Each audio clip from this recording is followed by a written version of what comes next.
নমস্কাৰ বন্ধুসকল, টায়াৰলেছ ষ্টাডি চেনেলটোলৈ আপোনালোকক স্বাগতম জনাইছোঁ। আজি এইচএছ লেভেলৰ গ্ৰেড 3 এক্সাম হৈ গ'ল। গতিকে কাৰ এক্সাম কেনেকুৱা হ'ল নিশ্চয় কমেণ্ট কৰি জনাব। আজিৰ পৰীক্ষাত অহা মেমৰি বেছড কিছু জিকে আলোচনা কৰিম। প্ৰথমটো প্ৰশ্ন এনেকুৱা আছিল, নীতি আয়োগৰ অধ্যক্ষ কোন? নীতি আয়োগৰ অধ্যক্ষ হৈছে প্ৰধানমন্ত্ৰী। 2 নম্বৰ প্ৰশ্নটো হ'ল 2024 চনৰ 1 জানুৱাৰী মতে আমেৰিকাৰ ৰাষ্ট্ৰপতি কোন? আমেৰিকাৰ ৰাষ্ট্ৰপতি হৈছে জো বাইডেন। নেক্সট কুৱেশ্যন, শান্তশিষ্ট হৃষ্টপুষ্ট মহাদুষ্ট নাটকখনৰ ৰচয়িতা কোন?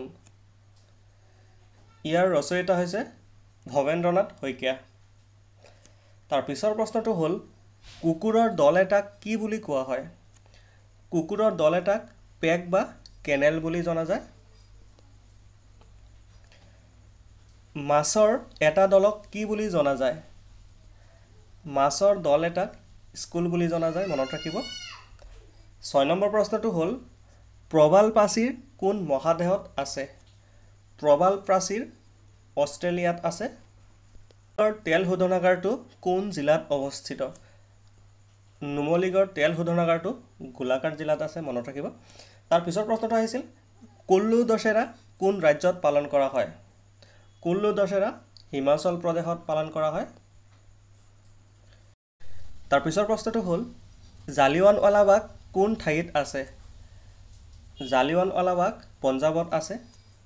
তাৰ পিছৰ প্ৰশ্নটো হ'ল 10 নম্বৰ প্ৰশ্ন, টোকোলাই চাহ গৱেষণা কেন্দ্ৰ ক'ত অৱস্থিত? টোকোলাই চাহ গৱেষণা কেন্দ্ৰ যোৰহাট জিলাত অৱস্থিত। তাৰ পিছৰ প্ৰশ্নটো চাওঁ আহক, ৰূপৰ প্ৰতীক কি? ৰূপৰ প্ৰতীক হৈছে AG অৰ্থাৎ আৰ্জেণ্টাম। নেক্সট কুৱেশ্যন, গ্ৰীণলেণ্ড ক'ত অৱস্থিত? গ্ৰীণলেণ্ড ডেনমাৰ্কত অৱস্থিত আৰু উত্তৰ আটলাণ্টিক মহাসাগৰত অৱস্থিত, মনত ৰাখিব। ৰাষ্ট্ৰপতিক কোনে শপত বাক্য পাঠ কৰোৱায়? ভাৰতৰ ৰাষ্ট্ৰপতিক উচ্চতম ন্যায়ালয়ৰ মুখ্য ন্যায়াধীশে শপত বাক্য পাঠ কৰোৱায়, মনত ৰাখিব।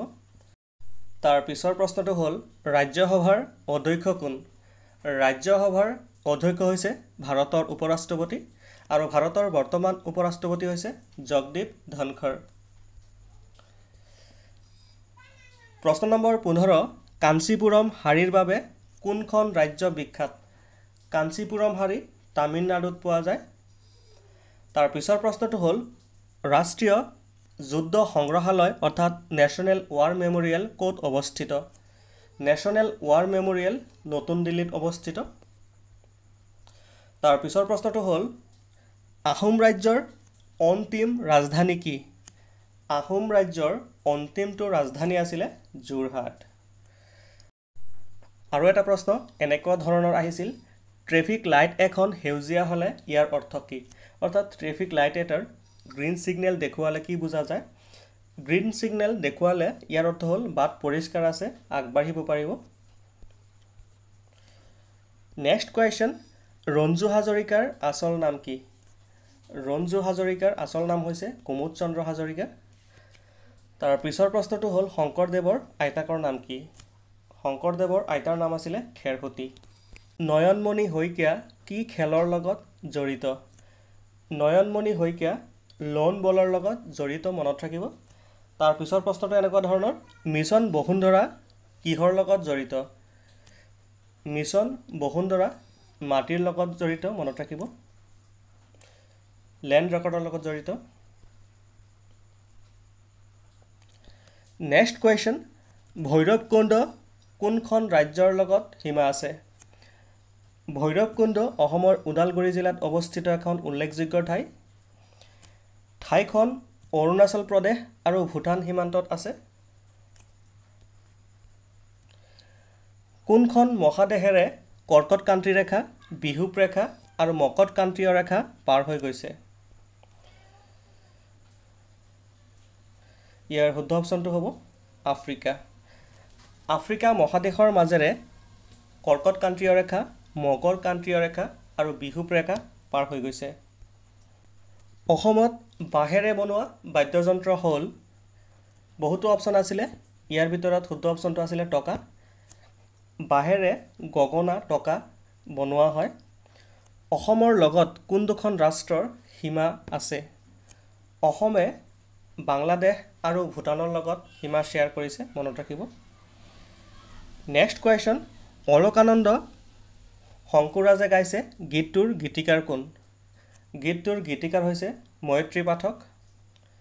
তাৰ পিছৰ প্ৰশ্নটো হ'ল 2024 চনৰ 1 জানুৱাৰী মতে ভাৰতৰ উপৰাষ্ট্ৰপতি কোন?